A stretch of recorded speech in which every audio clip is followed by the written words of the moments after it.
Let's do it. Do it.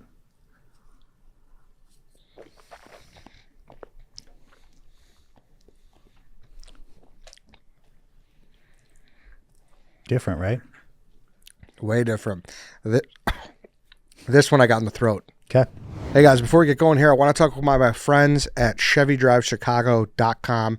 Listen, I know it's March, but the bad weather, unfortunately, and I hate being this Eeyore, I hate being this guy, but it's probably not totally clear. Like, we're probably not totally out of the woods. So whether it's snow, ice, freezing temps, if you're thinking driving in this weather, I need a new Chevy, you're not alone. The right vehicle makes all the difference when it comes to safety, confidence, and comfort on the road. And you saw the Chevy lineup at the auto show. Now it's time to take that next step. If you need the power and the durability of a Silverado or the all-weather confidence of an Equinox or Blazer, how about the spacious comfort of a Traverse, Tahoe, or a Suburban? Or the sporty, city-friendly tracks perfect for navigating winter streets? Your local Chevy dealer has exactly what you need to handle all of this weather like a pro. Don't wait. Head to ChevyDriveChicago.com today. Browse the newest models, special offers, locate your nearest dealer, and start shopping online. These bad weather roads demand a vehicle you can trust. Find yours now at ChevyDriveChicago.com. All right, bang. Today is Thursday. It is March 13th. Welcome to the Dog Walk presented by Barstool Sports. I am joined in studio by a guest. His name is Andrew Meeks. He's on the Barstool Sports sales team, but we're not here to talk about that. We're here to talk about bourbon and whiskey because he is a bourbon and whiskey expert. I was going to ask you if I can call you that, but I'm going to call you that because for the sake of the pod, I think it's good. Sure, 100%. Would you consider yourself that? I think there's a lot of people that would be experts in bourbon, right? Yeah. So I'll give you a bit about my background. Mm-hmm. So I'm an accredited spirits trainer. I used to work at Beam Suntory, so one of the largest liquor brands in the world, stable of great bourbon. So that's Jim Beam, right? Jim Beam, yeah. Maker's Mark, not Buffalo Trace. Jim Beam, Maker's Mark, Basil Hayden, Knob Creek, Booker's, Bakers. So gotcha. A really great portfolio. Mm-hmm. When I was there, I worked in a variety of roles, marketing side. My last 3 years, I worked in what we would call duty free in this country or global travel retail. So consulates, airports, border crossings, cruise ships, Dominican islands, you name it, anywhere you can buy booze tax-free. And so I would go down and meet with all of these different staffs, and I had to make sure that they knew what they were talking about out on the floor. So when I was there, I was an accredited spirits trainer. I don't know if you need to go back and get accreditation every few years. I feel like once you pass the doctoral test, you're a doctor for the rest of your life. So even if I don't go back, I feel like I've sort of gotten a doctorate in bourbon from my time there. And then after that, I've just remained a fan. Like, I find bourbon fascinating. I know for a lot of people, it's a category that they're really interested in and they just don't know where to start. So I feel like that's sort of how we're both sitting here chatting about it. And how many years did you say you were there? I was there 7 years. 7 years. Yeah. Yeah, it is fascinating. And the reason why I wanted to bring you in, because you told me a fact that blew my mind. Yeah. And because I've been gifted a few bottles that are supposed to be good, but I don't know what's good. Sure. I think a lot of people don't know what's good. Sure. So that's kind of what I want to talk to you about. If you're watching on YouTube, you see Meeks printed out like a wheel, and we have 5 different samples. We got some jelly beans. We got some coffee grind. Like we got everything here. So show the camera that wheel. This wheel here. Yeah. So we got a lot to go off of. Sure. My goal, Ed, is I think bourbon from the outside is a complicated category, right? If you're not, to me, wine is the same way, right? Like, I like wine. I just don't know a lot about it. And I walk down wine aisles and I'm like, what do I do here? That's where you have a sommelier that comes into play. Yep. Same with craft beer. A lot of these categories have exploded with the amount of products in the last 15, 20 years. And so bourbon is one of those ones where I find it fascinating. I think with a little bit of knowledge, you can get to a place where you feel comfortable ordering, where you can walk down the aisle and you know something's good. I also think it's a category that money isn't always the most important thing, right? So we'll talk about products that you've heard about that people in the bourbon world will fight each other to try to get. And it's like, are they the best products, right? Yeah. And I think people who drink bourbon a lot and talk about bourbon will give you differentiating opinions. And now my opinion isn't anything but my own, right? Like, I love it. I've drank with some unbelievable people in the game. I've drank with Fred No, the master distiller of Jim Beam. I've drank with Jimmy Russell, who's the master distiller at Wild Turkey. Like, legitimately have drank their products out of their barrels and asked them a million questions about bourbon. Like those guys have forgotten more about bourbon than I'll ever know. So for me, I think the story of bourbon is fascinating. I think the culture of bourbon is fascinating. And I think like the Renaissance in the last 20 years has been so interesting. And I think that's why more people are interested. So Yeah, because it has exploded as well, right? for sure. Yeah, because I definitely feel it, or I don't know if it's just a mix of me getting older, but and that's kind of what happens. But I kind of want to. I'll start with this question, and then we can kind of get in the history. Yeah. But difference between whiskey and bourbon. Sure. Because I don't know it. Sure. I feel like a lot of people don't know it too. Sure. So I'm not afraid to ask. So all bourbon is a whiskey. Okay. But not all whiskey is bourbon. So think of it this way: is whiskey is the tree, bourbon is a branch. So you'll have Scotch. Scotch is a type of whiskey, a branch on the whiskey tree. You have Japanese whiskey, a branch on the tree, right? So they're all whiskeys, but bourbon is sort of its own branch because it has such stringent regulations in how it's made. And so when you talk about those things, if you want to go out, there's also categories like American whiskey. There's Tennessee whiskey, which is a category invented by Brown-Forman for its own products because it doesn't meet the requirements to be bourbon.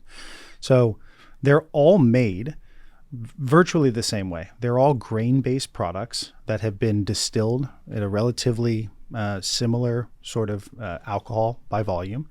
They're barrel aged, right? All of those things are how you make whiskey. Where and how you mature it, the barrels they go into, the grains that go into it are the ones that slightly differentiate a Scotch from a bourbon. Okay. Fascinating. Yeah. So bourbon. Is this all like? Is this all legit though, or is this all just like little things, little rules people made up? No. So, well, I think it's a great question. Yeah. So bourbon is a fascinating story. And the history of this is books and books and books. So I'll try to keep it similar or simple. Bourbon is the only official product that is designated that it has to be made in the United States. So the laws surrounding the making of bourbon are extremely rigid. So this isn't something where somebody's like, I'm making it this way and I'm going to call it bourbon. The government of the United States of America has enacted a rule that it has to be made one way and one way only, and in the United States of America. So no whiskey outside of the United States made anywhere else in the world can be designated bourbon. It has to be made in the United States of America. I think you just said there's a Japanese kind. There is. It's Japanese whiskey, but it's not bourbon, right? So a branch of the tree. So it can be made in Japan, and there's a tremendous appetite and love for Japanese whiskeys. Mm-hmm. They feel similar to a Scotch in their sort of palate, but they're softer. But bourbons, being its own branch, has to be made in the United States of America. Oh. Is that something that, like, it's a protected thing? Yes. So it stays here? Or? Yeah. So I think, yes. Think about what else has to be made in America, right? If you think about in the current climate of what we're talking about, right? Tariffs here and there and all these changes and what's going overseas and overseas manufacturing and everything else. Bourbon was started here. Mm-hmm. It was first made in America in its very unique state of how it's made. And then I think we as a country saw that it's a unique asset. To me, other than automobiles, I don't think that any other product made in the history of this country has tied along to sort of the economic, and the political growth of this country as much as bourbon. It's been here since the beginning of this country. And we found a time, I want to say it's 1964, right? People may, call me out on dates, but it was protected federally by the Richard Nixon administration and said, nope, this is the law, has to be made this way, and it can only be made in the United States of America. Tequila can only be made in Mexico, right? Champagne can only be made in a certain region of France. So there's parts of the world where they have their thing and they're like, nope, this is our thing. Mm-hmm. So not even there's no spot in England where they're making their own bourbon. There is no spot in England where they're making their own bourbon. They're making whiskey, but they're not making bourbon. Huh. Yeah.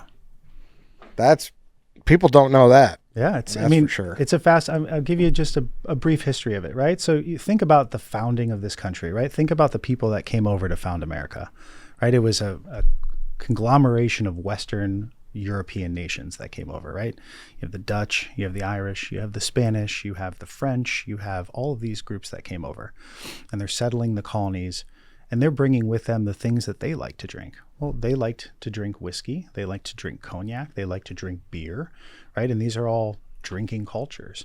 So when they moved over here, they were making their version. I mean, a lot of these people traveled over with boats with their stills. A still is something you use to distill bourbon. They were bringing that over to the country with them. And so once they got here, most of the whiskey in the world is made of grain, whether that is malted barley, whether that's wheat, whether that's rye. Predominantly, that's what most of the whiskeys in the world are made of. So you come over here and, you know, we're still figuring out as a fledgling nation what we're going to do. What happens is there's sort of a confluence of events, and this is speeding up a timeline, but people were making whiskey, right? People love to get drunk throughout history. Like, it's the one sort of common denominator people love to do. They're making whiskey. George Washington decides to tax the whiskey to pay for the debts of the colonies. People freak out, and there's a whiskey rebellion. And in order to, you know, don't tax my whiskey, like all of that goes, that's 200-300 years into our past. So where really whiskey started to explode and bourbon came onto the scene was when Thomas Jefferson first became president. He allotted land, which is now Kentucky. Most of those people were living in Virginia, moved to Kentucky and said, hey, you can have this land if you plant corn. Well, corn it grows way faster than any other grain, right? So we have this predominance of corn growing in this country. And once you pick all your corn and you eat all your corn and you don't have any more stomach space left to do, like, what do you do with your extra corn? So people started using it to make alcohol because it's going to last forever. And so those sort of initial developments led to the development of bourbon, which is a corn-based alcohol. So one of the rules, and there's 5 rules to bourbon. Number 1, has to be made in the United States of America. There is a misnomer that it has to be made in Kentucky. It doesn't have to. I would say 95% of the bourbon in this world is made in the state of Kentucky, but it doesn't have to be. It just has to be made in the United States of America. Number 2, it has to be aged at least 2 years. So it has to be put into a barrel, you let it rest, and it comes out. Number 3 is that it can be bottled at no less than 80 proof, right? So when you see alcohol by volume, there's 80 proof, 90 proof, 100 proof. You'll see the proof on the label. It can't be bottled at less than 80 proof, and it can't come off of the distilling at over 160 proof. The 4th one is that it has to go into new American oak barrels that are charred. It has to be that specific wood, and the barrels have to be burned on the inside. And then the last one is that there's no additives, no flavoring, no coloring, no nothing. So the color that you see in bourbon is only from the barrel. There is nothing else that is added. The only thing that can be added to bourbon is extra water to bring the alcohol content out. And so if you meet all 5 of those requirements, then you can make a bourbon. Wow. Yeah. That's crazy. It is a very highly regulated industry. No, but I think I kind of asked this, but is that because that's the best way to make it? Or is there so many people with their hands in the pot at the top, and this is where, like, we want you to do this because... It's a great question. I think it's less of the latter and more of the trial and error that it took to get there. Right? Okay, so it's like, this is what works. Yeah, we want you to keep doing it. So when they started making bourbon, they were just throwing it into barrels. And they were throwing it into old wooden corn barrels, other barrels that they had around their house. Well, they decided to burn the inside of the barrels, not as like, this is going to make the whiskey taste good, but like, how do we kill the bugs and bacteria and boll weevils on the inside of this, right? Yeah. And they'd put it in there. Well, a lot of it was coming out of Kentucky at the time. And the reason that a lot of bourbon is made in Kentucky, period, is because it's sort of this perfect environment to make bourbon. You have a really great fluctuating temperature where it never gets ridiculously hot and it never gets ridiculously cold, but you have the seasonality where it does a bit of both, right? Summers there are pretty warm and winters there can be cold. 2 is that there's a tremendous water source. Most of Kentucky is under a limestone aquifer, so you're getting this naturally purified water source that comes in there.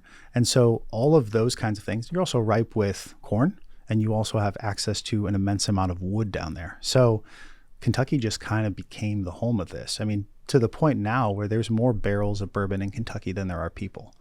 So think about this back in the day, right? How are you transporting any goods in the 1700s, right? You're either putting it on a horseback in a wagon, or you put it on a barge and floating it. So they would take this alcohol, they'd put it on barges, and they'd float it down the Mississippi, and it would go all the way down to like New Orleans, right? So New Orleans, French Town, Bourbon Street, all of that kind of stuff. By the time this whiskey got to New Orleans, they'd open up the barrel and they would put it in the barrel. Like when alcohol comes off the still, when bourbon and whiskey is made, it's this color. It's completely clear, right? Wow. The only time that it gets this color is once it has contact with that barrel. So by sort of a happy accident, by the time it got to New Orleans, they'd open it up and they'd open it and look like that. And the barrel, in so many ways, is as important to the bourbon as the liquid itself, maybe more so in some people's opinions. So you start to develop this process that you start to look and say, okay, what we're doing here is accidentally really great, right? Then what happens sort of later in the stage of bourbon is that people were bootlegging it during Prohibition. People were faking it. People were cutting it with other lower quality whiskeys. And I think the government enacted all of those standards to ensure a quality across the board, right? Not all bourbon's going to taste the same, but you know when you get bourbon, because it's met those standards, that you're getting something that is made the right way. And then there are tweaks that each distiller will do to set his or her bourbon apart. They may put in more of this, more grains, or a higher corn bill or whatever, so they can subtly tweak it. But it's a lot of science, and it's a lot of just letting nature do its job. And that's the difference too. That's where this wheel kind of comes into play, right? Where it's like, oh, we're going to add some vanilla notes or something. Like that's kind of so how they differentiated themselves. But they can't add vanilla notes. See, this is the weird part. So I'll tell you back to a story on like how, and we'll kind of popcorn around because there's no like linear answers to any of these questions. They all come from how you did something to get to where you are now. So I was fortunate enough to be in what's called a rack house or a rick house, depending on where you are. And these are sort of the giant places where bourbon barrels sleep, right? You go down to Kentucky and they're kind of everywhere dotting the landscape, but you're talking about a house or a warehouse that will hold 15, 30,000 barrels. And we're talking 8, 9, 10 stories, and they sit there and they wait. So think about a 9-story, there's no air conditioning, right? Just the wind is blowing. Think about how that's set up, right? Hot at the top, sort of moderate in the middle, cool at the bottom. At the very top of the warehouse, right? When you put stuff in, it's going to change. The hotter a barrel gets, the more the pores open in the wood. And so the alcohol actually soaks into the wood. And then when it becomes cold, right, everything condenses and the liquid goes back in the barrel. So this back and forth over time is what creates this. It goes into the wood and out of the wood, into the wood and out of the wood. And that's how you get the flavor. The vanilla notes, the things that you're talking about, are non-additive. They are just sort of what comes out of the barrel. And I've been with Fred No, who's the master distiller. This guy, 7th generation, is an absolute gem. His family is the Beam family. His grandpa is James B. Beam, right? Like the guy on the bottle. I've been with Fred in a warehouse and he's pulled 3 barrels next to each other. And he said, I made this juice in one day. These 3 barrels are from the same tree. And I put them in this warehouse on the same day and they all taste different. And so he goes, part of this is the science of we know what we're doing. And part of it is like nature just does its thing. Wow. Yes. So these ones, when you walk in, where it's like, oh, I like this one. This one has like an almond. Sure. Like that's just the way. Yeah. They don't know. It was just stored in a certain spot, and it's like that's what we got. Sure. Now, in order to get a consistent product, bottle after bottle after bottle, they're blending this liquid. So if you're shopping for bourbon at the store, and you see something that is called a single barrel, that means that bottle has come from one barrel at one time, right? So if you drink that and you were to go find another single barrel from that same company, the chances are it tastes different. Single barrels they vary.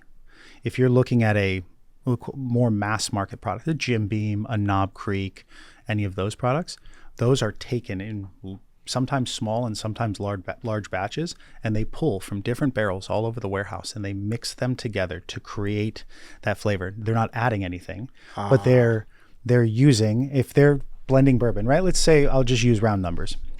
Let's say a batch of Jim Beam is using 500 particular barrels.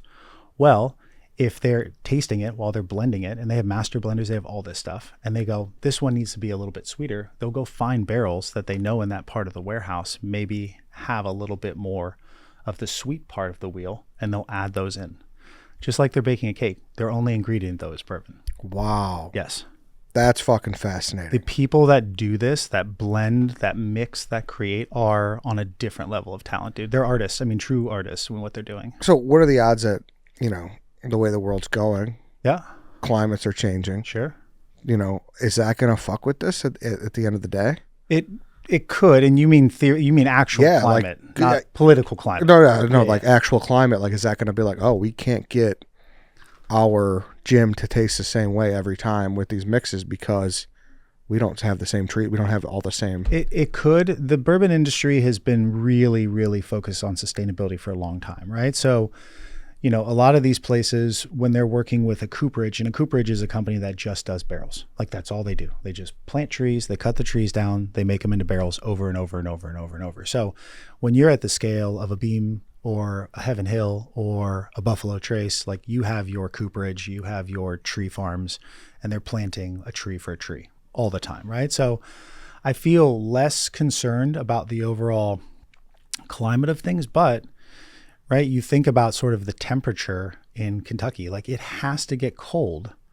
It can't just be hot all the time, and not vice versa. That's why if you think about, right, most of the scotches in the world are made sort of in Scotland and around that area. There's Irish whiskey in Ireland, but that part of the world never really gets hot, right? You've seen it recently where it's like, oh, England got a heat wave and nobody has AC. They don't even know what to do. It's just kind of mild. So when it's mild, the whiskey doesn't experience the ins and outs of the barrel as much as it does when the climate goes real hot, real cold, real hot, real cold. So, even a couple degree change in Kentucky is probably not going to throw the whole industry off. But if it doesn't ever get cold, that's where it changes the dynamic of bourbon. Okay. So, I mean, I don't know what the temperature is. Theoretically, anything is possible, right? Yeah. But, they've been doing this for, since the 1700s here is when they really started first making bourbon in this country. Yeah. And, we've steadily increased, our aggregate temperature, probably a few degrees since then. Yeah. So, but overall, it's not. I think it's on people's radars, but I don't think it's like crazy concern. Correct. That's fascinating, though. I don't want to forget that where you said it comes out clear. Yeah. And this is what we end with, where so many people have it in their minds, like, oh, I don't mess with the dark stuff because it makes me crazy. I stick with the lights up, when in reality. Sure. I mean, look, the thing about bourbon is, what's even crazier to me is that you're planning people's drinking habits years out, right? If you want vodka, you make vodka and you put it in the barrel, it comes right off. You just open a thing and you make vodka, right? Like, you can make it on demand.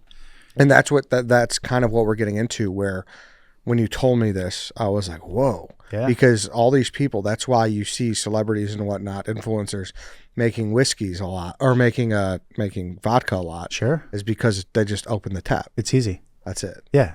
But to make a bourbon, and you're like, okay, where is the cultural sort of direction going in drinking? Well, the last 10 to 15 years have been a humongous bourbon renaissance. And so in order to meet the demand of bourbon today, you're laying down barrels, or you're opening barrels from 7 years ago, 5 years ago, right? And so you're thinking 5 to 10 years ahead and laying down product in order to meet consumer demand is years ahead. I mean, any good bottle, just to be bourbon, it has to go away for 2 years. Mm-hmm. So you're making all this and saying, all right, we'll see you in 2 years, and then we'll put you into a bottle. And that's the minimum. And that's a question I had, is what's a number in the aging process? Or if you hear it, if you see it, you perk up a little bit. Sure. To so many people, that number is different. I don't think there's a universally accepted number. I would say a lot of people who are just getting into this think naturally that older is better, right? Older just means that it sat in the barrel longer, right? And so you're getting less alcohol. So as alcohol sits in the barrel, not only is it going in and out of the wood to create bourbon, but it's evaporating over time. Right? So every year you're losing bourbon. It's called the angel share. It just, here you go. We're giving it to heaven. And so whatever's left in a 5-year-old barrel is going to be significantly more alcohol. That's going to be less in a 15-year-old barrel, right? That's why you see expensive bourbon products costing so much more, is because there was less that came out of that barrel.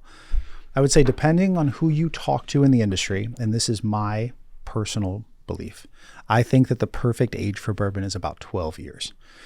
There is a school of people who will tell you that after up to 12 years, it's the alcohol and the flavor of the bourbon that you taste. And after 12, it's the barrel you taste, right? So the older bourbons are going to be oakier. They're going to taste much more like that wood. Where younger than that, the wood is not overpowering you. I would say the general school of thought is anywhere between 5 and 12, you can find a lot of really, really great juice.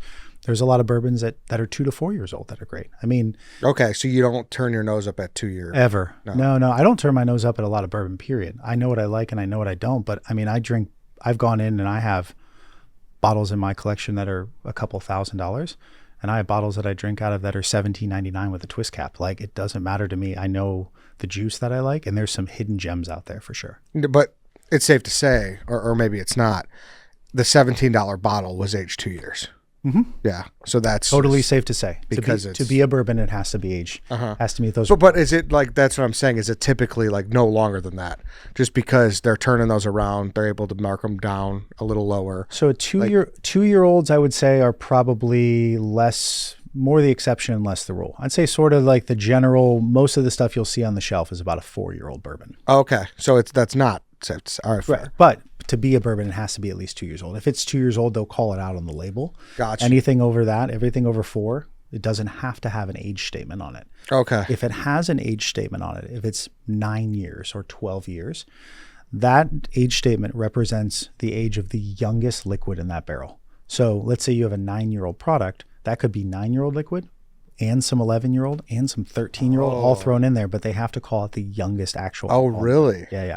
That's interesting. So it's not all 9-year-old in a 9-year-old bottle. It could be a mix of multiple ones. But that's why I just figured that the cheapest ones would always be the lowest age because those are the ones that are able to turn around the most. But that's not always the case. Theoretically, I can see why that would be the case because you're making it as fast as possible and you're not, you're sort of moving that product to make the money back. Mm-hmm. But I would also say it's a give and take, right? If you're putting out a product that's fast and cheap and people don't like it, then it doesn't matter how fast you're putting it out because nobody wants to taste it. The younger the alcohol, the stronger it's going to be. Like, it just doesn't have the flavors that smooth bourbon out. Like, some of the ones we're going to taste today are very strong. Yeah. But because they've spent the time in the barrel, they have mellowed. They have an easier drinking thing. Like, you'll drink it and then I'll say, what do you think the proof is? And you might guess wildly off, right? Yeah. But that's the beauty is like, you'll go out and you'll find a product and you're like, I just really like what this distillery is doing. All distilleries are making, so all bourbon is based on what they call a mash bill. A mash bill is essentially the recipe that they use. I would equate it to as close as like sourdough bread. Remember, everybody during COVID wanted to be a sourdough star and make their own sourdough? Well, I mean, this process for most distilleries is called sour mash, where they make the yeast, they make the sort of recipe, they start to proof it, and then they take a little bit and put it back, and they just keep doing that.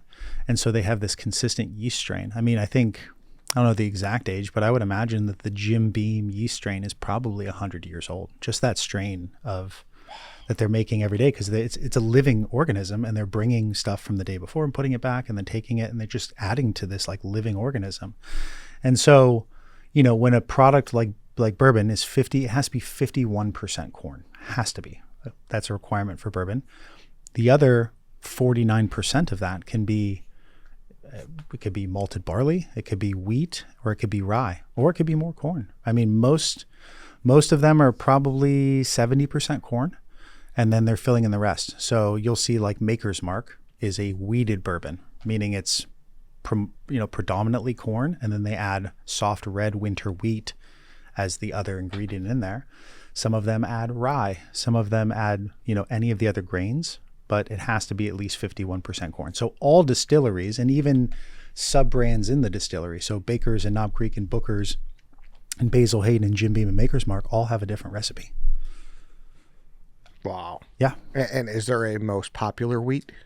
Most popular wheat? Yeah, like what is is rye like the hot seller is? So I think it depends. So rye was always very popular because rye was mostly the palate of sort of Western Europe. So a lot of Western Europe had the rye. They had sort of regular, I don't know if it's regular wheat would be the term, but that was sort of more of the palate. Rye is a spicier ingredient. Like if you think about rye bread, right? Rye bread tastes way different than a slice of wheat bread. Yep. Wheat is just sort of nice on the palate. It's kind of smooth, where rye kind of has a little bite to it. I would say in the past maybe 10, 15 years, really, I mean, Maker's Mark was really sort of the first to do it, but this winter wheat, red wheat, a lot of that is popular because it's what you would call soft. And so when you drink, like I brought this nice little chart because the other thing about bourbon and wine and anything else is like, people smell it and go, I have a nose of raisin and leather. And like, sometimes I drink it and I'm like, I don't taste any of that shit.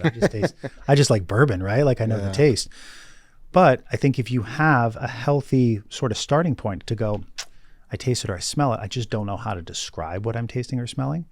Then there's sort of the other piece, which is like, is it soft? Is it harsh? Is it really alcohol? Does it burn? Where do I feel it on my tongue? Do I feel it on the front of my tongue or the back of my tongue? And so all of those things are part of the process of learning. For me, like you may find, right? So my palate is, I really like a specific proof. I really love 100 proof bourbons. I love that sort of category right there, right? They start at 80 and they go up to barrel proof, which are like, let's call 120. I like 100 all the way up to the bourbon that could take a stain off your driveway. Like that's my palate. But within that, I like bourbons that are a little fruitier. So like chocolate covered cherries. I like ones with citrus. I like all those. Some people are like, I love the caramel. I love the vanilla. I love the baking notes. The beauty of drinking bourbon is you drink it and you say, I like it or I don't, right? It's like watching a movie. Some people like it. Some people don't. Sometimes they're polarizing. Sometimes you drink it and go, man, I really like the taste of that. Now I'm trying to figure out what it is I like about it. Do I like the mouthfeel? Do I like the softness? Do I like the flavor profile? And then once you sort of dial in, then you can find other bourbons that are sort of 1 degree different than that. And you can really then start to have fun with it. But I just can't wrap my head around that these are not additives, that these are all just naturally made flavors. That's it, dude. That's insane. The wood piece of it, the cooperaging, the barrel making of bourbon is such a thing to watch. Because they're taking the trees, they're cutting them, they're making barrels, and they're just burning the inside. Now, some cooperages will make an extra level of char, so they burn the inside a little bit further. The more char, like that burned wood is what gives it the caramelization, the flavor, the sugars that are needed.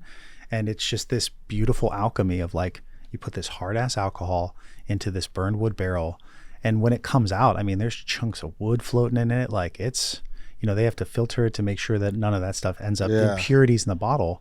But without the wood, it would never be anything. They would be called, like they used to call it white lightning or rock gut, which is like just pure alcohol off the still. And like if you drink that stuff coming off the still, like the hairs on your arms will stand up. I mean, it is 160 proof. Your eyes will cross. It's borderline Everclear, but it's like, it's hot stuff, dude. But that's crazy. You're sitting there, they're like, oh wow, this one tastes like cherry cola. Yeah. And it's out of nowhere and it's unexpected. Yeah. Are they like celebrating when they get a new flavor? Sometimes they are 100%. Yes. And some, the inventions in bourbon, like we're not talking about like inventing new things, right? Sometimes there have been, Red Stag was a Jim Beam invention where they took whiskey and then after they made bourbon, then they added flavoring to it and they had to call it out. It's like bourbon with cinnamon flavor added, right? So it started as a bourbon. Nothing changed about the process. They met all the criteria to make it. And then afterwards they put in a little flavoring to make it more apple or more fire or whatever. Yeah. But in terms of the innovation there, a lot of it's blending. A lot of it is time. A lot of it is, taking a barrel from here, doing this, like making a bourbon and then seeing where it is. I mean, at Beam, they had weird ones. I think they have one now where they took Knob Creek bourbon and Knob Creek rye and made it into one product. We've had it where they took bourbon and they mixed it with scotch. That made a product, right? So the innovations there are less on sort of like, it's not like Taco Bell's menu where they're putting out 1 million things a month, right? This is, what can we do with sort of the limited area to move and maneuver within the rules of the law? And they've done some really cool things. I've seen barrels where they took them and they took the barrel, they dumped it, and then they took the barrel and they put it into a hot house and sweated the barrel. They literally just sweated it till all the extra juice came out, and then they made product of just that extra juice. So they're getting really creative of how to make things different. 100%. With what they're given. With what they're given and the rules at which they have to operate in, which is really like, I mean, imagine like they are under such strict measures to do those things. And so, a lot of what they have to play with is the nature of it. It's like, who's watching who? Like, these guys own the damn market. Are there really people coming down on them if they... So I would say bourbon being such a regulated industry, yeah. I mean, I don't know, who the bourbon police are. I hope, Doge doesn't cut them out, because I certainly love what they're doing for this world. But like, there's a bourbon product called Bottled and Bond. Bottled and Bond, you'll see it on the store shelves. That's some certain thing that'll be called out in the label. Bottled and Bond was a government law that they put into effect to curb people from breaking the rules. So what used to happen is during bourbon shortages, during Prohibition, all this stuff, like people were not getting the alcohol they want, so they were cutting it with other shit, right? And so it wasn't as good and as pure. So the government would go around and they would have essentially government contracts with distillers. And Bottled and Bond means it has to be made by the same distiller in the same distilling season and kept in a bonded warehouse. And so like legitimately lock the warehouse for 2 years, and then a government person with a key would come and unlock it, and we knew that everything in there was bottled and bond, like it was pure bourbon. Wow. Yeah. And then going back to off the top of the show when I said the fact that we talked about, I think we were playing Cog Hill when you told me this. You were like, hey, a lot of the, I don't know if it was whiskey or bourbon specifically you were talking about, but a lot of it is just kind of off a tap in like Indiana or something. Yeah. MGP. And a lot of these brands, we don't have to shout them out. Sure. Or nothing. I don't want to hurt the bit, whatever. Yeah, you know what I'm saying? A lot of people don't realize that these companies aren't really doing some of this process. Obviously, if they're bourbon, they have to, but if it's whiskey, they don't. Sure. So, you think about there's probably 5 to 6 like legendarily big bourbon companies, right? You have James B. Beam, you have Maker's Mark, you have Heaven Hill, you have Four Roses, you have Buffalo Trace, then you have a bunch of other ones, like, and each of those has a ton of recognizable names. MGP is a company, publicly traded company, is in, I think it's Lawrenceburg, Indiana, and they have literally just warehouses and warehouses and warehouses and warehouses of bourbon and rye and all sorts of things. Well, if you're a distiller, right, like, starting a distillery is hard, and it's unbelievably expensive. And it's not like you can just go over to Beam and be like, hey, I want to jump on your assembly line and make some bourbon, right? Like, how do you even start? Where do you get the barrels? So a lot of brands have started and they go to MGP and they just buy the barrels. And then I've seen places that have taken them and aged them in their own barrels and done something. There's a lot of brands that have taken them and putting them straight into a glass and said, hey, we're going to sell it under this brand name. But there's probably 12 to 15 brands at your store that are all coming from the same warehouse. Now, which that blew my mind. Yeah. But a lot of brands have done that because, again, right? If you need to get a whiskey on the shelf and you have 2 years or 4 years until your product is ready, well, what are you doing in the 4 years? Right? Because think about the sunk cost of that. How much money an upstart distillery or even some of the big boys would have to take to, like, the upfront cost of waiting 4 years to make any money back. So they'll lay down their own bourbon, they'll build their own distilleries, and in the meantime, they're buying juice to get them off the ground. And then in 4 years, when their bourbon distillery and their product comes online, then they start that's kind of the on-ramp where they merge traffic, and then they can take over operations. But, for brands making, a couple thousand cases a year, like, investing in your own distillery is very difficult and very expensive. Very difficult. Yeah. Yeah. So they're getting it from this company to kind of get them maybe a head start, or just kind of be a placeholder before 100% their distillery gets off. Yeah. And there are people that buy MGP products, and like, this is they make unbelievably good stuff, right? This is no like insider secret. You could go on their website, you could go on Wikipedia, and it'll tell you the list of brands that they're producing and that are being labeled as such. You can go to a Binny's, or you could go to a Garfield. Shout out Garfields. Those guys are awesome. But you could go and say, hey, is this an MGP product? And the people at the stores usually know if it is. And so, for a lot of distilleries, there's places that have bought MGP product and blended it in a way that makes it spectacular. I mean, really, really spectacular stuff. They just don't have the money or the inventory to invest in all the rack houses and the barrels and the stuff. I mean, these endeavors are, think about the families of bourbon, the brands I just named. These are 200-300-year-old companies, right? I mean, Brown-Forman's been making juice since, the 1700s. Jim Beam's been making juice since the 1700s. Like, they've had 300-year head start to perfect their process and to buy the land and to build all this stuff. But if you're starting a bourbon company in the last 100 years, like, you're behind. So what's like the Pepsi Coke of the bourbon industry? Well, Brown Foreman yeah, versus. I would say probably to most people it's Jack versus Jim. Yeah. I would say. But Jack is not a bourbon. Jack is a Tennessee whiskey. Jack is made, and I'm talking about just Jack in particular, like the black label Jack Daniels, is made the same way that bourbon is made, except they have a charcoal filtering. So they put their liquid through like 10 feet of charcoal and it removes impurities.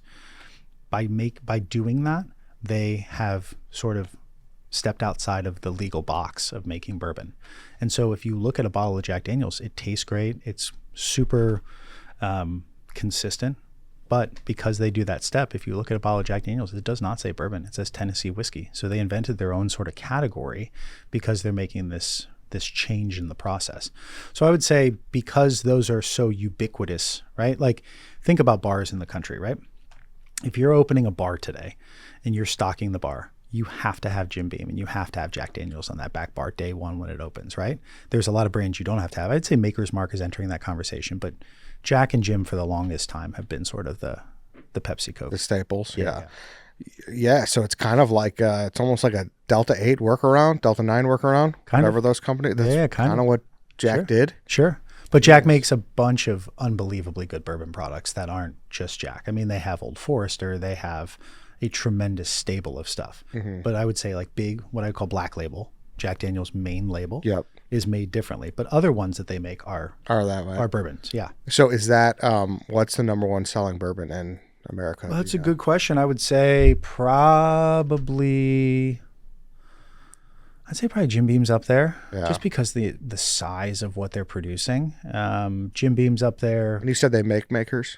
They make Makers. I mean, Makers has its own distillery. Makers is part of the Beam Suntory portfolio, but Makers is its own company. It's its own. Okay, correct. So it's not even. It's under the same parent company, but it's completely separate distillery. Yeah, the Samuels family is a phenomenal family in the story of bourbon. They've their sort of ads or their things and their innovations that they've brought to the game of bourbon are legendary. I mean, these are people in the Hall of Fame of bourbon, but they do stuff very differently. Like if you go to Claremont, where Jim Beam is based, and you go to Loretto, where Maker's Mark is, it's a completely different experience. Mm-hmm. Maker's Mark still feels very much made by hand, and their mash bill, their recipe is very different.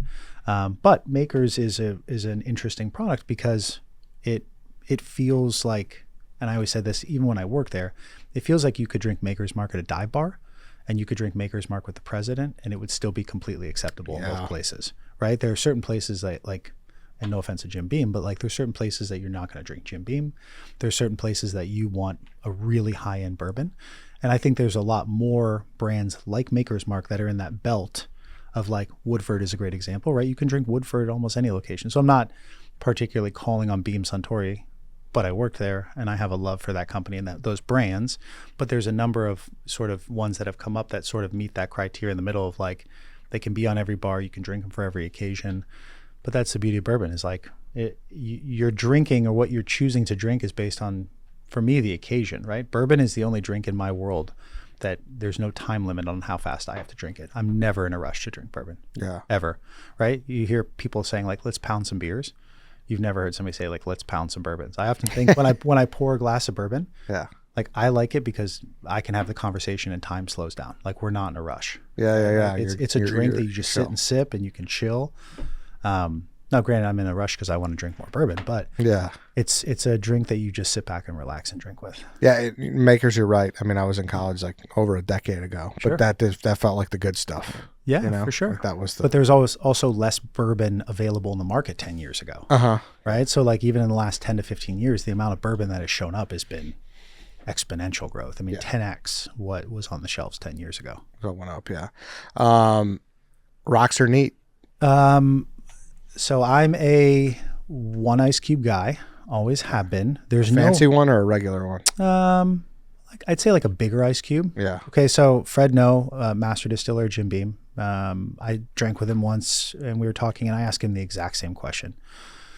And I said, Fred, what is the best way to drink bourbon? And he looked me straight in the eye and he said, whichever way you fucking want to. And I said, okay. And he said, as long as you're drinking my bourbon, right? As long as I'm selling bourbon and you're drinking it. So you can drink it neat, which is today, I think we drink neat. Some people add a little bit of water, like eyedropper, because water opens up the bourbon. It tastes differently. Like when you drink bourbon neat and you drink the same bourbon with a little bit of water, it's a different drink. And when you drink crazy. When you drink bourbon with ice cube, it opens up even more, right? And so, I mean, I have whiskey stones, which are like cold little blocks that you put in that mimic making the bourbon cold, but don't impart the water. Because that's all I would think is that it just waters it down. Yeah. Right. But it does, right? You're creating, as that ice cube melts, it's adding more water. So it's essentially reducing the proof of it, right? You're getting more alcohol in the glass, but that 100 proof is spread out amongst more liquid versus like when it's neat, it's completely concentrated. Yeah. So there's no right or wrong way to drink it. People love it in cocktails. Danny was saying he had a really great, I think, old fashioned recently that blew his delicious. Absolutely delicious. Yeah. Whistle Pig Old Fashioned. Best cocktail I've ever had. Fire. Yeah. So, I mean, and you'll see that, there's so many great bourbon cocktails, right? You'll have your old fashions, your Manhattans, your paper planes, your gold rushes. Like there's so many good ways to drink bourbon. I think of it as like, what's the time of day, right? So like late at night after I've had a few beers at the bar, maybe I want a bourbon, right? But earlier in the night, I probably want to start with maybe a bourbon cocktail.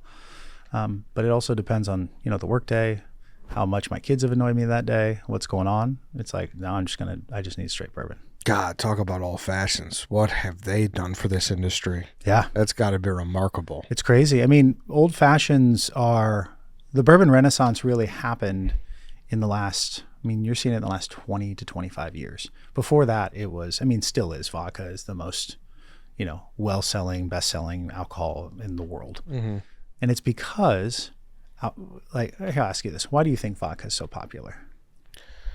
Like, what would make it, in your opinion, the number one spirit in the world? I think vodka is so popular because it feels light. Sure. There's a lightness feel to it. You don't taste it. Yeah. Right? You put vodka in a drink, you don't have to taste the alcohol. Yeah. You just taste the drink and the juice. Like you're masking the flavor of things. Where with bourbon, even in a cocktail, you're still tasting the bourbon. Yeah, and it feels like they were able to find out a way to. Sure. It just mixes with more things too. You know. Vodka. Yeah. Yeah, 100%. You can put vodka with anything, right? Vodka Red Bull, vodka soda, vodka juice, all these drinks. Yes. And you can make it instantly. So like the 70s and 80s and all this time, like when we grew up, like our grandparents and our dads drank whiskey. Like they did for generations. And then it just sort of disappeared in the 70s and 80s when vodka showed up on the scene. And it was just like, oh my God, everybody drank vodka. And whiskey was collecting dust. You could find bottles for a song on the shelf. And then when the Renaissance came back, when people really wanted to taste and all this craft, then it was like an explosion. And that's where you saw bourbon. But, forever, legitimately in the 80s and early 90s, like this stuff, you could get it for a prayer.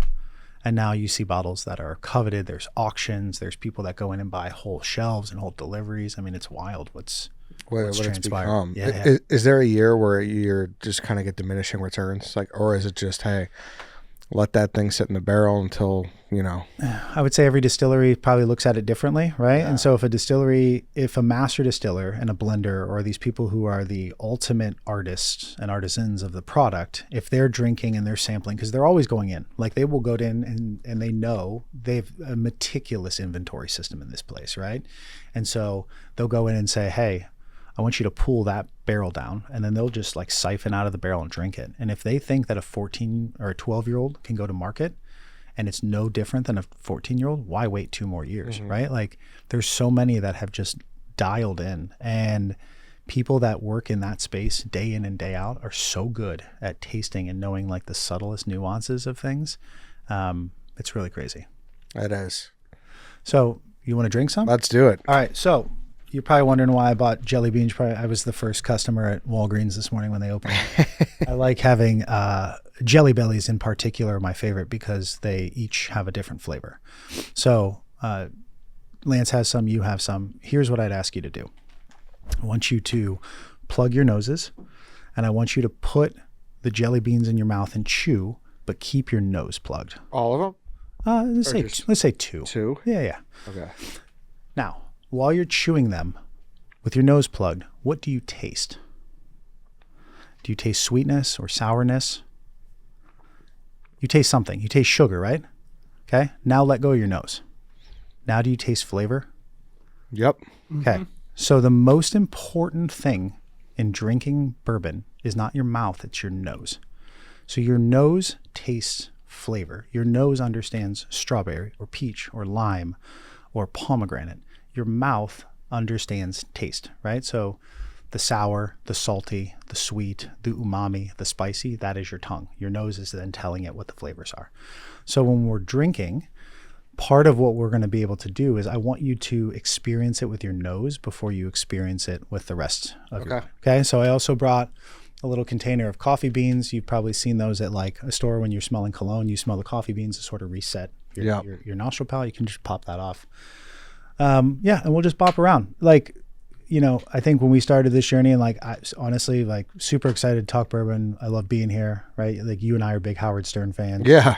Right. So like sitting next to the king, I mean, sitting here, like, is a big honor talking to my guy, Ed. No, I mean, we've known each other a long time. Yeah, for sure. And it just was like, I'm telling you, when we were on that golf course that day, I was like, we got to do this. Yeah. So. And so this is super enjoyable to a guy that never sits and does the content in front of the camera. Like, you're like, hey, let's come here and talk about bourbon. This is the best part of my day. So we're going to start, we'll go sort of 1, 2 in the top, 3, 4, 5 at the bottom. Okay. And so how I want you to both experience it with your nose and experience it with your mouth are ways that I was taught. I'm not saying that there's not a different way, but these are the ways that I like to do it. So bourbon is very, very heavy alcohol, right? So when you look at proof on the bottle, it'll say 80 proof, okay, 90 proof, 100 proof. Yeah. That is, so alcohol by volume is half that number. So an 80 proof is a 40% alcohol by volume, right? 100 proof is 50%. So these are strong.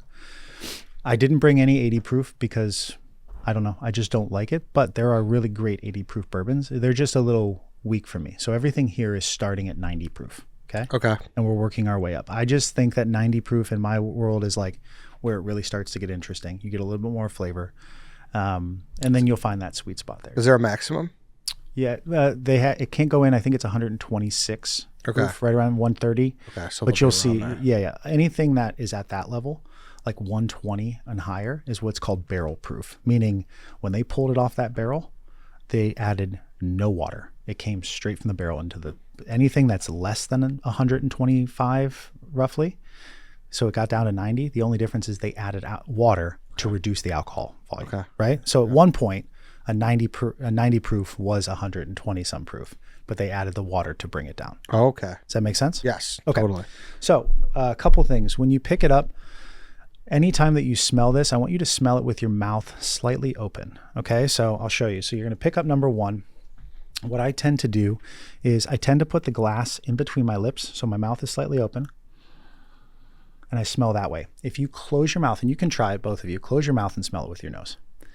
It's so much more alcohol that goes straight up your nose, right? It almost kind of burns. When you leave your mouth open slightly, it allows you to get some of the notes, and then allows some of that alcohol vapor to escape out of your mouth, so it's not like burning your eyes when you smell it. That's crazy. Yeah, the when you don't have your mouth open, it just kind of is like rubbing alcohol. Yeah, correct. And then once you open your mouth slightly, so I just kind of keep it in that part of my mouth. So what I would ask of both of you, I think you have a little piece of paper that I brought. So we're going to take a sip, and you're going to write a couple things down. 1 is I want you to guess the age of this liquid. Okay. 2 is the relative proof. Okay. So assume here that everything is 90 and upward for the next 5. Write down, I gave you this wheel, and Lance, so you can have my copy too. But if you want to write down sort of like things that you're smelling, and I put it here because I've often found if you don't have a reference, you're going to say the same like 5 things over and over. You're going to be like, that smells like caramel. It smells like vanilla. It smells like this and that. There are people that I know in the industry that aren't even big drinkers, but they have such dialed in noses that those are the ones that come up with a lot of these like deep multi-level flavors. Sometimes I'm like, I don't taste I don't taste leather, right? Like I just taste alcohol. Yeah. Sometimes I'm like, oh man, that tastes like a chocolate covered cherry. So, and then, write anything down, write like the taste just generally, and we can talk about it. And then the finish, meaning like, is it a long finish? Does it hang? Is it in the front of your mouth? Is it in the back of your mouth? Like these are the things that when you start to learn to drink bourbon more, then you're going to start to find the things that you like. Yeah, because that's kind of my question is how do I drink this damn thing? Like, do I put it at the tip of my tongue and let it slide back, or what's So this is going to be the Band-Aid we're going to rip off here pretty quickly. You're going to do this in a way that is probably going to make you a bit uncomfortable. Okay. It's called the Kentucky Chew. So you're going to put it in your mouth, and you are literally going to chew it. You are going to swish it around. You're going to chew it. It's going to look kind of gross. But yeah, it's the Kentucky Chew because you want it to coat all sides of your tongue, right? You don't have to like just put it on the front of your tongue. I mean, think about it. Even if you start at the front of your tongue, you swallow it, it's still going to cascade over the tongue on the way down.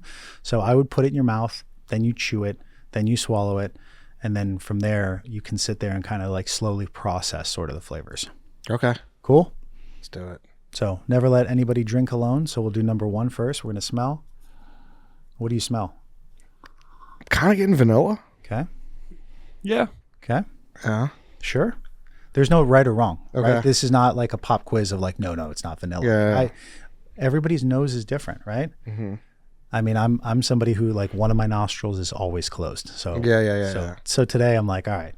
But yeah, I mean, I get vanilla. I get a little bit of baking spice. I get some wood. All those things that I think are pretty paramount for most bourbons. And then you're going to put it in. It's going to sound real funny on the microphone, but you're going to chew it up. Chew it up.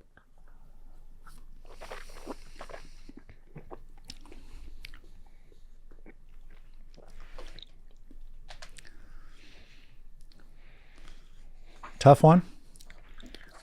Okay. It's okay. All right. Like tough as in like, was that a big shot? Yeah, tough to take. No. Okay. So I had mild teeth. Okay. Mild teeth. Great. So kind of medium. It doesn't, I don't know. Does it burn for you? There's a little bit of burn in my mouth. And where's it at? The tip of my tongue. Okay. Like mostly. Front to the middle of your tongue? Yeah. Not a lot in your throat, right? No. Not a ton in my throat. Okay. Maybe some on the roof of your mouth? Yeah. Okay. There's definitely some. Right. But if you think about how it, I think of the tongue as like a bifurcated, right? So the front of your tongue versus the back of your tongue, right? Yeah. Okay. I would say all of those are appropriate. The general school of thought is the more you taste it on the front of your tongue as you're tasting the alcohol, the more you taste it on the back of your tongue, you're tasting the barrel. So if you're getting an older one, you're going to taste more of that wood that hangs out in the back. So how about this? Write down what you think the proof is.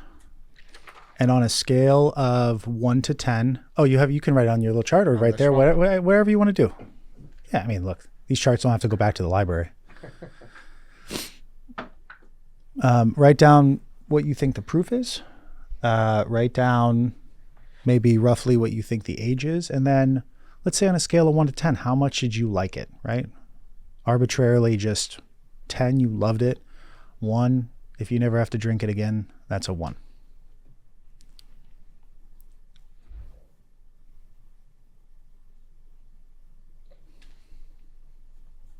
And one more thing about the age, you said if it was more barrel proof, I would know.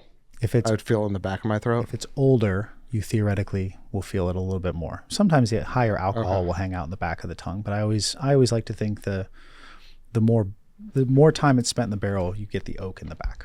Okay. Okay. Feel free to rinse, take a sniff, whatever you want to do. We'll go to number 2. We tend to do these ones here pretty fast. I also want to be respectful of how long I can talk versus how long this show wants to be. We're good. All right, number 2. Oh, sorry. So, you know what? We'll do them each at a time. How about that? So the first one is Buffalo Trace. Okay, Buffalo Trace is 90 proof, made at Buffalo Trace Distillery, sort of their flagship product. No age statement on the bottle, so you'd have to think it's at least 4 years old, but if it had an age statement, they would call it out. A lot of them don't have age statements anymore. It's just easier to make blended juice with no age statement, right? But very popular product, a product that I think relative to the price of it is why people love it so much. It's not expensive. If you can find it at stores, that's probably between 20, probably 30 to 35 bucks.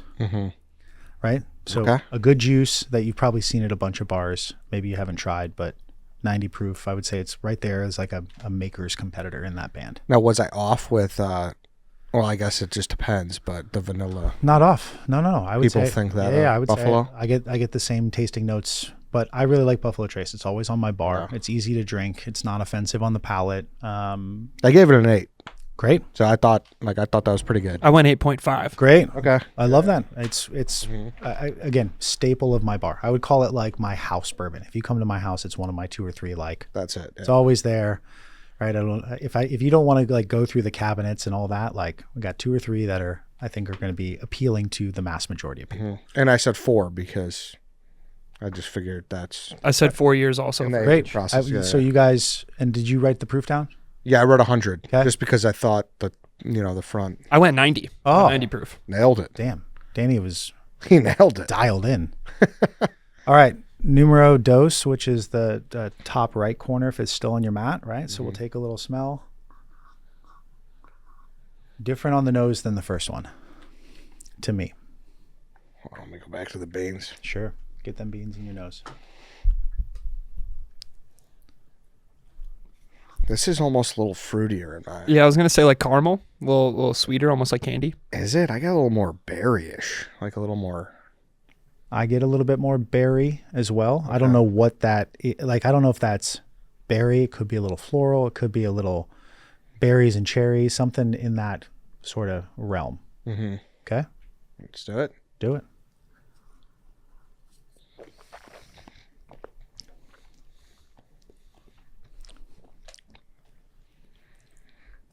Different, right? Way different. This one I got in the throat. Okay. Yeah, I kind of got it in like the back of my tongue. Now it's kind of like approaching towards my throat. Got a little like sting or burn. I mean, I coughed. Yeah, Sure. it was audible. Sure. I mean, Mouth is salivating more than the last one for sure. Yeah. do you feel it in a different part of your tongue?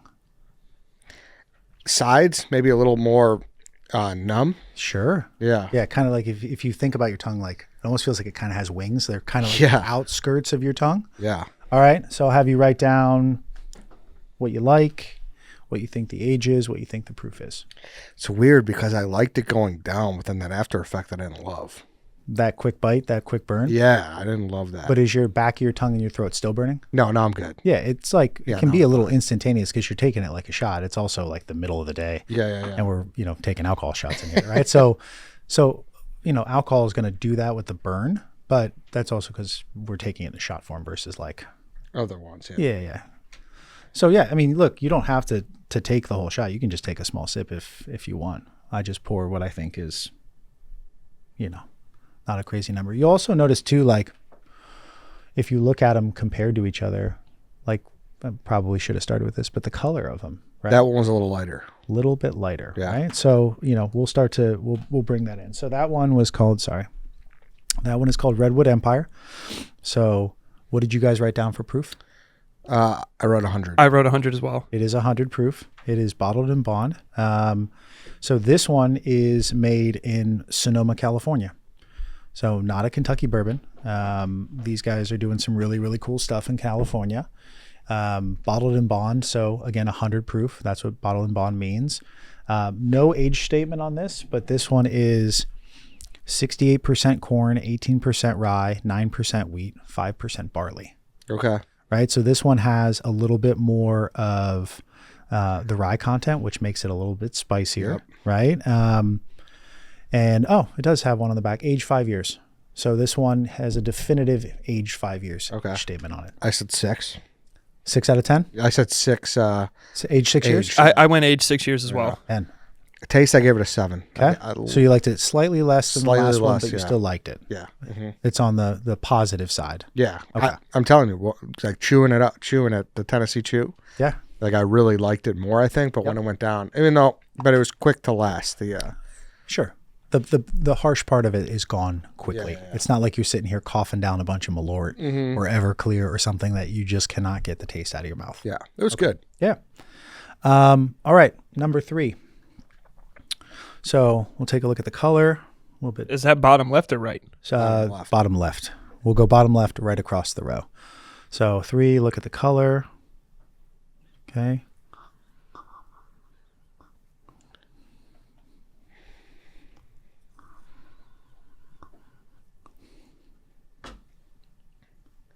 Just hearing a bunch of guys breathing into a microphone. I don't know on this one. I feel like I'm getting more berries on this one. Or berries on this one. Okay. And, More vanilla again. and it may change as soon as you take it and take a sip of it. Right? Like that's going to be the ultimate arbiter. It's tough. I want to say vanilla every time. Yeah, that's most of them are going to have a vanilla-y, caramelly, Yeah. most of them start with those same tasting notes. Mm-hmm. All right, try it. Ready? Cheers.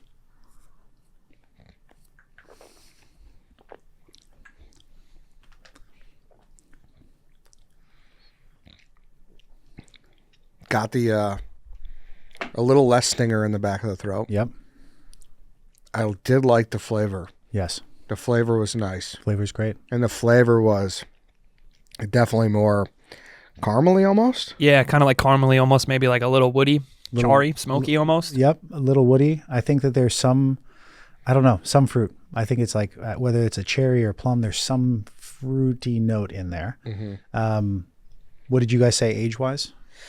I haven't wrote it down. Hold on. Sorry, second. moving one step too close. You're Age, good. age proof, and then what you like about your scale.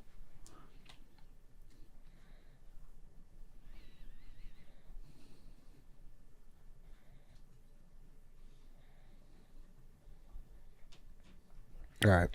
Okay. Said age 7. Okay. I went 4. 4. I don't know. Let's see. So this is 6 years. Mm. So it's 100%. So it's 100 proof. Yeah, bottled- I got that. Bottled in I got it bond. wrong. I went 90.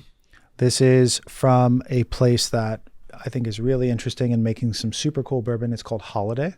So this is the only Missouri straight bourbon whiskey in existence. So Holladay is in Missouri.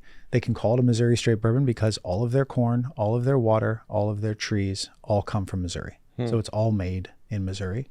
They use red wheat. So that's where you don't get the burn, you get the softness of it. So, you know, they use a lot of corn, but then they also use a higher red wheat additive similar to a Maker's Mark. I think what they're doing is pretty awesome. This is a bottle that will always be at my bar. Like, I love everything that they're doing. Okay. I gave it a 7. Okay. I went 8. I like that one more than the last one. You like that one more than the last one. Yeah. And these are interesting because they're both about the same years old, right? Yeah. They're both the same proof. It doesn't mean that because one's made in California and one's made in Missouri that they're going to be that different at taste. But you can see how much you could drink the same proof in the same category Yeah. and like one more than the other. What's the price difference on those two? I would say, again, I'm going like MSRP, what you get them at the shelf for. I'd say Redwood Empire is probably like $60 to $70 a bottle. Oh, wow. And then a Holladay is probably about the same, probably about $59-$60. Okay. Right. So again, you think $60 is expensive. Think about how many glasses of drink. Yeah, that it's a come lot. out, right? Like it's a lot of juice in there for $60. So to me, expensive bourbons are ones that are like in the hundreds. Anything under $75-$80 to me is like an everyday purchase. All right, last two. Do it.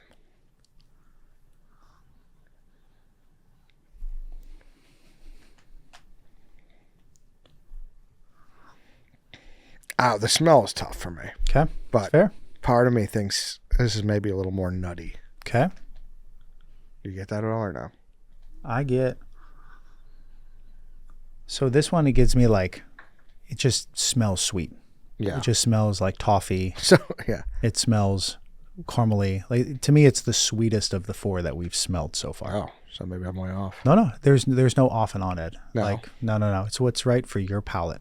I'm telling you, I've sat and drank bourbon, I smell one thing, and they're like, it's raisins. I'm like, come on, I don't smell raisins that often that I know. What do you got, Lance? I'm having trouble smelling this one as a whole. Okay. Well, if we can't smell it, then we should drink it and figure it out.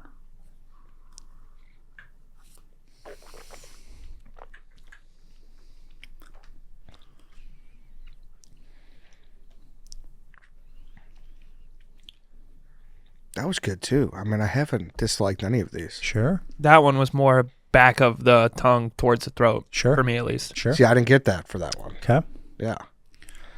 I did not get that. Me and Lance got different throat game. We have to figure out who the throat goat is. Yeah. Okay. Yeah. Age, and then proof, and then what you like, 1 to 10.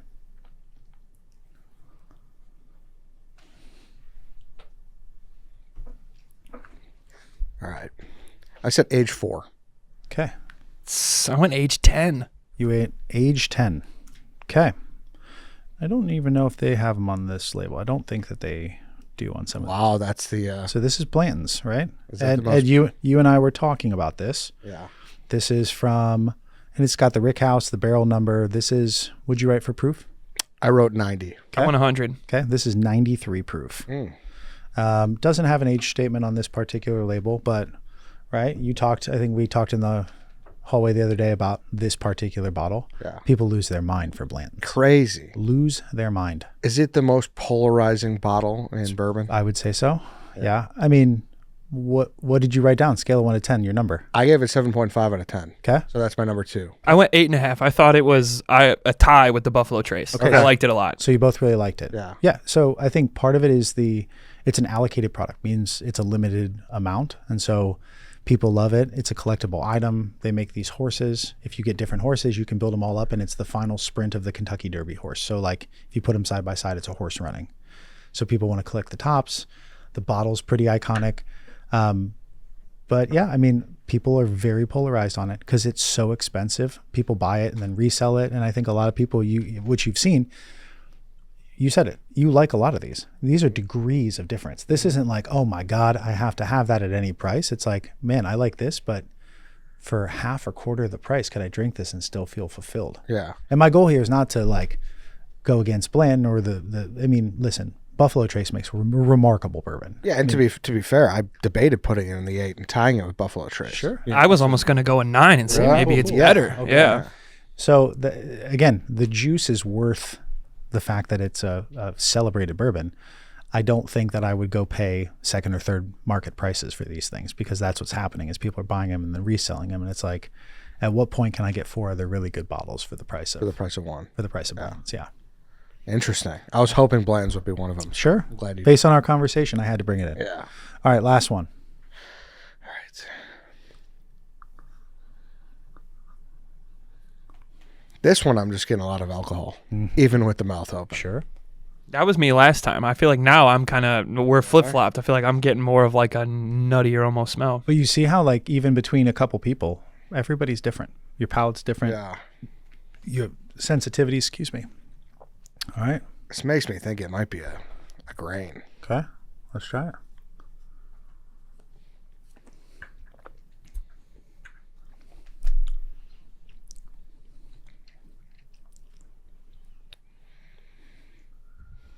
Okay.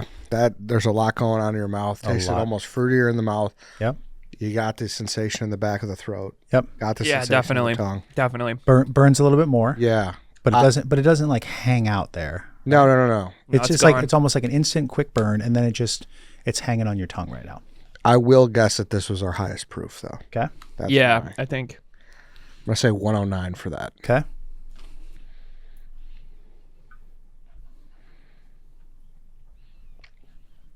Yeah, I'm going to say 109, 6 years, and 7 out of 10. Okay.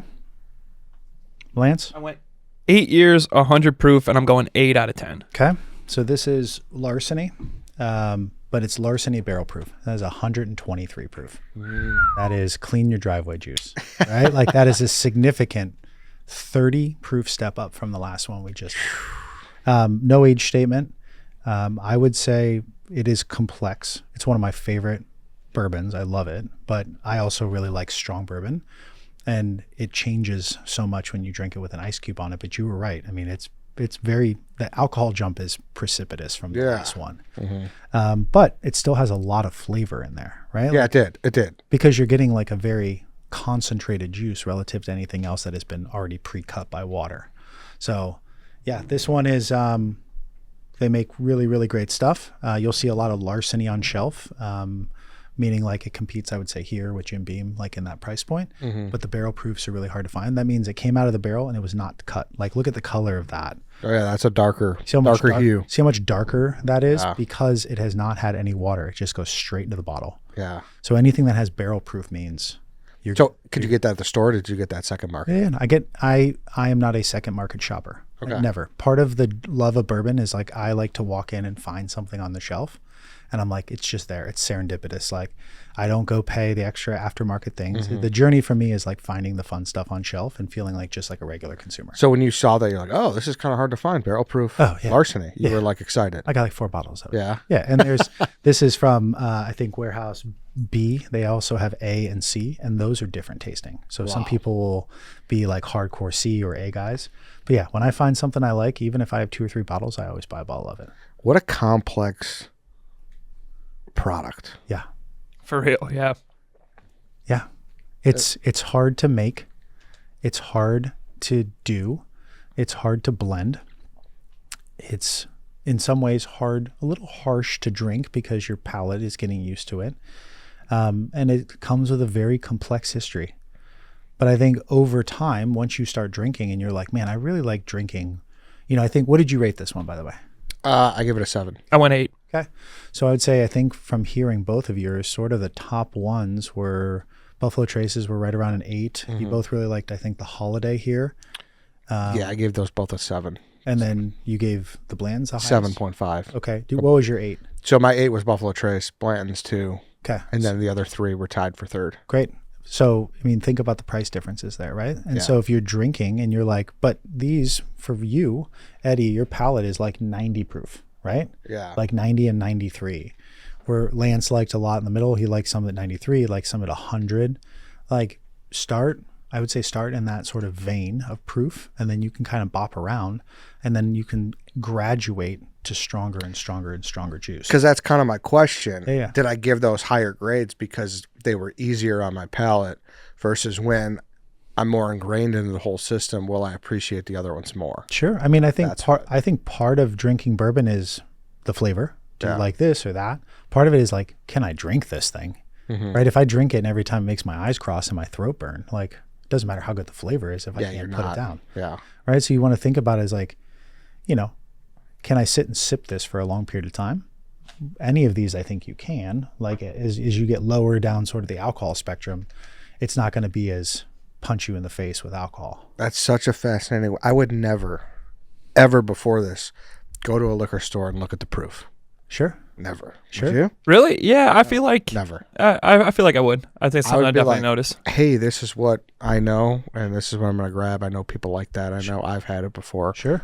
That's. And now there are 100s that drink like 90. Yeah. There are, the ultimate, I think, people who love barrel proofs. People will drink a barrel proof and say it doesn't drink like a barrel proof, meaning it's not as harsh. I mean, I've had some things here that are like, you seriously, like, your eyes cross, or you want to go blind. Yeah, because that's just pure alcohol. the other one. We were talking Blanton's. That was another thing. Is my mom got me a Taylor's barrel proof. Oh yeah, Which I think is hard to find too, right? it's extremely hard to find, and Taylor makes unbelievable juice. Yeah, but now I'm like, well, I even like that. Yes.